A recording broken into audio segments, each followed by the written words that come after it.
All right, welcome everybody. I am recording this deck tech after the fact, but what we'll do is we'll go through the deck tech first, what changes I made and why. Then I'll, for those of you guys that want to watch it before the matches, and then I'll switch over. You can stop the video if you don't want to find out the results until you watch the games, and then we'll talk about results and kind of what I'm thinking moving forward. So we'll go really quickly because I've done this before on just the general deck tech for black-white tokens.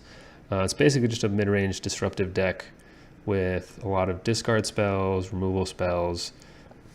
Liliana is a newer addition for me. Not all the decks run it, but kind of these mid-range grindier versions do. And then the offense is a combination of just difficult to deal with threats. Just, their tokens makes it bad for spot removal, and even sweepers aren't the worst. I mean, they're very useful, and they're definitely the way to beat this deck, but it's not completely game breaking with Bitter Blossom and Lingering Souls, because you like to, at least I like to usually try to keep a Lingering Souls in the graveyard if I can, in case if I know I'm playing against the sweeper, games 2 and 3. And then Intangible Virtue makes it so you only really need 2 or 3 flying tokens to have a real clock on board. Bitter Blossom, obviously, the sweepers do well after a few turns, but you keep getting them back. So card is great for that, especially when they're real threats with Intangible Virtue. And then the other common token maker in these decks is Spectral Procession. So I usually run 3. What I did in this version, it's been a lot more kind of grindier control decks, in which case Bitter Blossom and Lingering Souls are better. And Spectral Procession, though it's a bigger punch, having to put all the tokens out at once makes you a little more vulnerable, especially because you'll probably have 1 or 2 to 3 tokens out from Bitter Blossom or Lingering Souls out anyway. So what I wanted was a Planeswalker that could pump out tokens a little better than Sorin. So this is the other... Sorin Solemn Visitor is pretty common for these decks as well. It's just another Anthem effect, and the lifelink is very, very relevant against many of the decks, especially since you're taking damage from Bitter Blossoms and Thoughtseizes, and it is a snowball deck. It's a little slow to get going, so you might be behind by the time you're attacking with 3 or 4 tokens, so giving them lifelink is pretty huge. But what I added was a Sorin Solemn Visitor, as much as this Sorin makes tokens, you can really kind of get away with making 1 and that's it. And then maybe later you'll make a second one once you plus and then minus again. But this one, being able to plus and make a token every turn, especially one that gains you life, again, a lot of decks, just this life gain ends up being pretty relevant, especially if you're pumping it with a Virtue. So I went up with Sorin. Obviously, Gideon Allies Zendikar is another option. I played 4-mana Elspeth before. That pluses make tokens. That one's probably the least relevant in this deck. The Gideon's good, but I like this one because you're able to Anthem your team and keep the Sorin around. So you're able to drop him, Anthem your team, much like Gideon, but then you keep a Sorin on 1, and then you'll be able to pump out tokens later on. So... and when they're flyers, usually you just need the 1 extra power is what you're looking for. So I'm testing this out basically instead of the 3rd Spectral Procession, which again, even though I have 4 4-mana Planeswalkers, Spectral Procession often ends up a 4-drop anyway, paying 2 white for it, so it doesn't make the deck, really doesn't make it any more clunky. This comes out for 3 less than half the time. So that's the offense. As far as the defense goes, what I did was this is kind of same. I don't run any fatal pushes, just because I think Path to Exile is much more relevant. The smaller creatures this deck does better with, because we have a lot of smaller blockers, especially vigilant blockers. So I've kept it to paths, and then what I've done obviously is, as I've done in my previous videos, and I think is just becoming a staple in this deck, in my opinion, should be start to finish. It's basically just to raise the alarm that maybe cost 1 more, but on the backside of being able to get a murder effect is pretty huge. Also just adds to the token makers. Obviously we don't have a ton with 2 Processions and 3 Bitter Blossoms and the Souls. Like, adding this deck does need to make sure you can keep some tokens on the board to stay aggressive enough. So here I have additional removal spells as well. And then Collective Brutality is just kind of now a modern staple, especially in these kinds of, John Dobzon decks. It does kill small creatures if you need it. It's a duress effect when you need that. Obviously, against a burn deck or something like that, the extra 2 life can be pretty crucial. So these are pretty standard in here, and it's kind of slow, so I don't really want to run 2, or more than 2.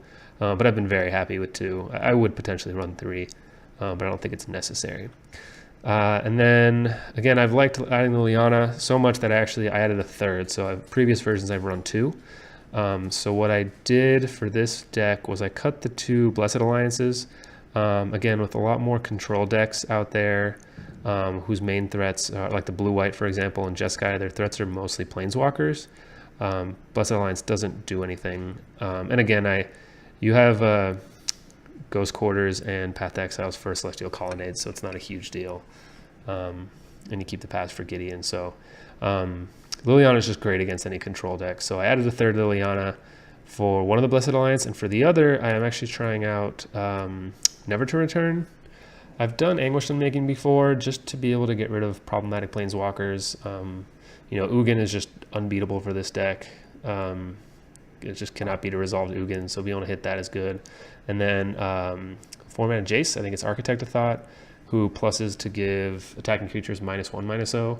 It's pretty tough for this deck. Obviously, Intangible Virtue and Sorin can solve that, but in general, against a blue-white control deck, you're going to be limited on how many resources you have. So if you somehow manage to keep tokens on the battlefield, it's probably because they dealt with your Planeswalker or Intangible Virtue somehow.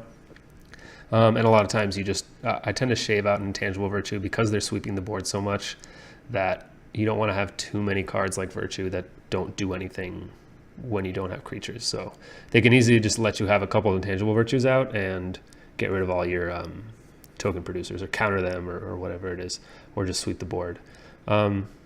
So that Jace is a big problem, and so I wanted some main deck way to answer Planeswalkers a little bit better. It's also just a good removal spell, and again, similar to Start Finish, even though neither side is very efficient, it does kill anything, which is nice. And then the backside of being able to get a 2/2 token, which in this deck is often a 3/3. 3/3 is a very relevant board presence, even in Modern, especially for a deck that's going wide like this one.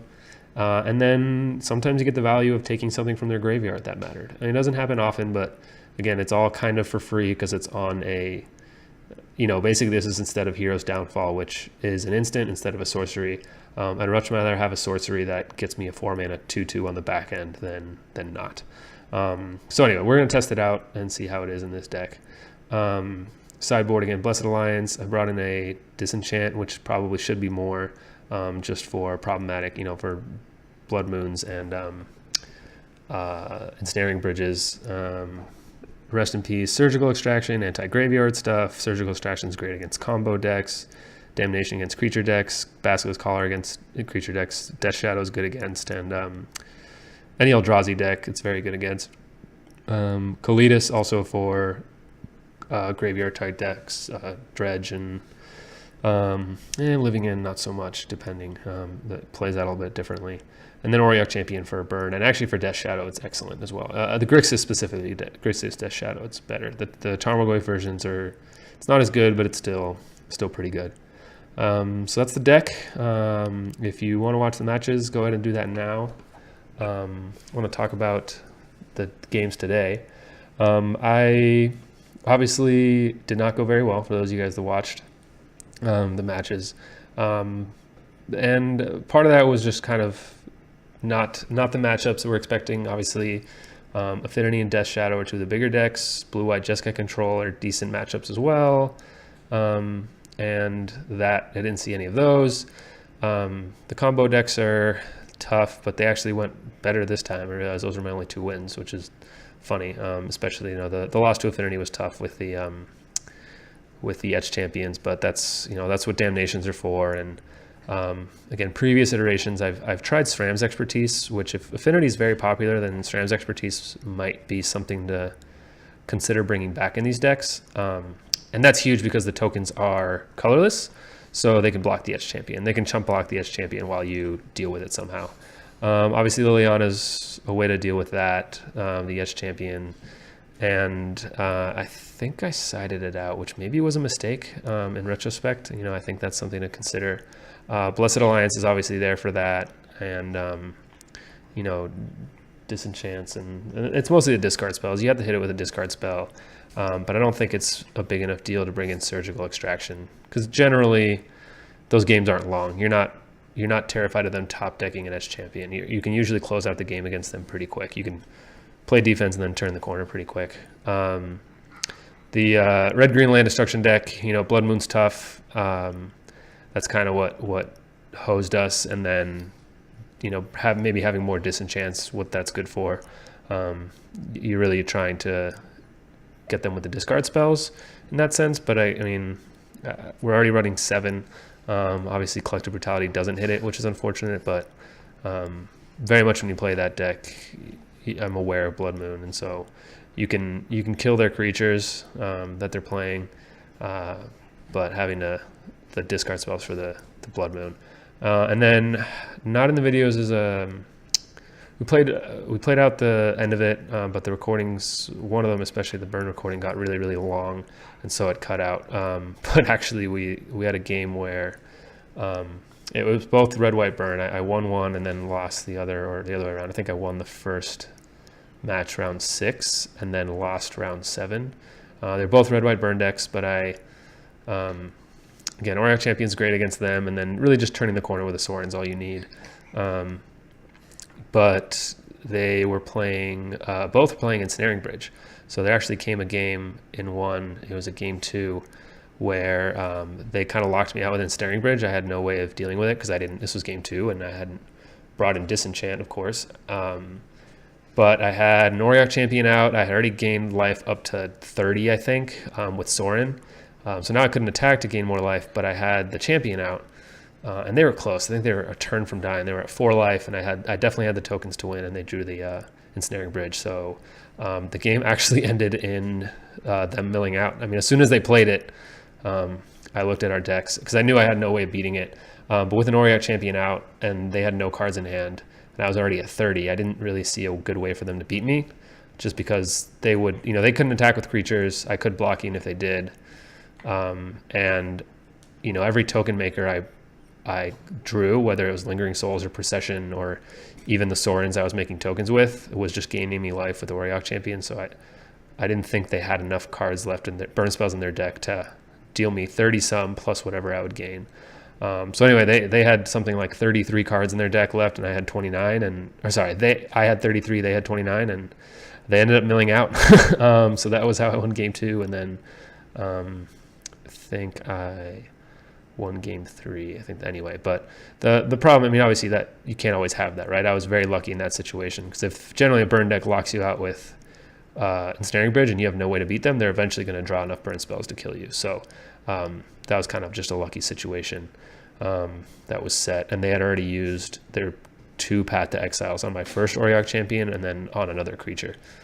So they had no way of dealing with the champion. So anyway, more disenchant type effects is probably what this deck's going to need, which kind of leads me into thinking, I'm still going to play this deck. I like it. It was a disappointing loss, but I've done well in modern challenges before, and now with the modern PPTQ season, I'm going to try playing this deck out on paper a good amount.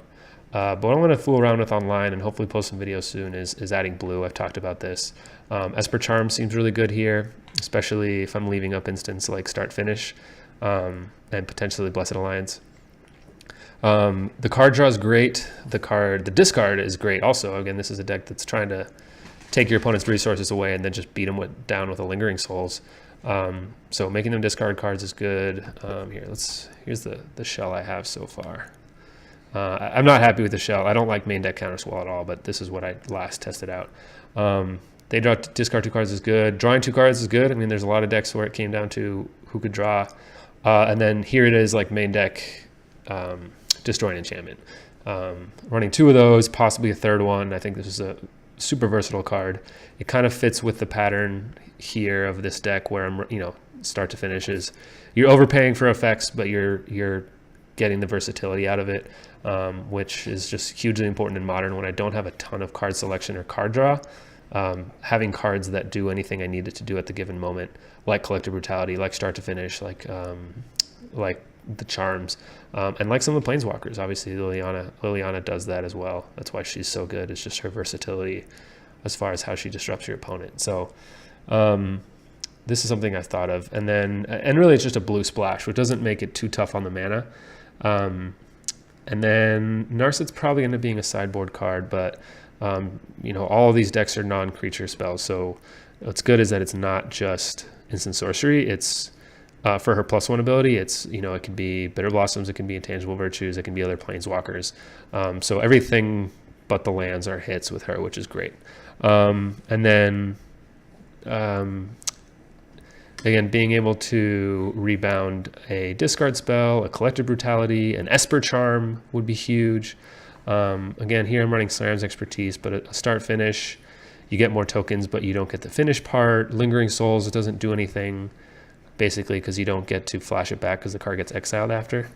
But again, any discard spell, Collective Brutality, Esper Charm, and then Spectral Procession and or Slam's Expertise, all excellent with her -2 ability. And obviously the ultimate ability is great against a control deck, or anything, even a burn deck now that I think about it. So she's something I want to test out in this deck. And the Counter Squall is really just to deal with problematic cards that this deck can't deal with well, like big planes, like a Karn or an Ugin, or an Ensnaring Bridge or whatnot. So something I'm going to mess around with. If you guys are interested in that, please let me know in the comments, and I'll push forward a little bit more. But it is something that I've been toying around with the idea with. So I think it makes the deck a little more clunky with the mana, but I think it's something that is worth worth exploring a little bit. So thanks for watching, everybody. I will keep doing these as long as everyone keeps enjoying them, and I hope to be back soon. There we go. Bye, everybody.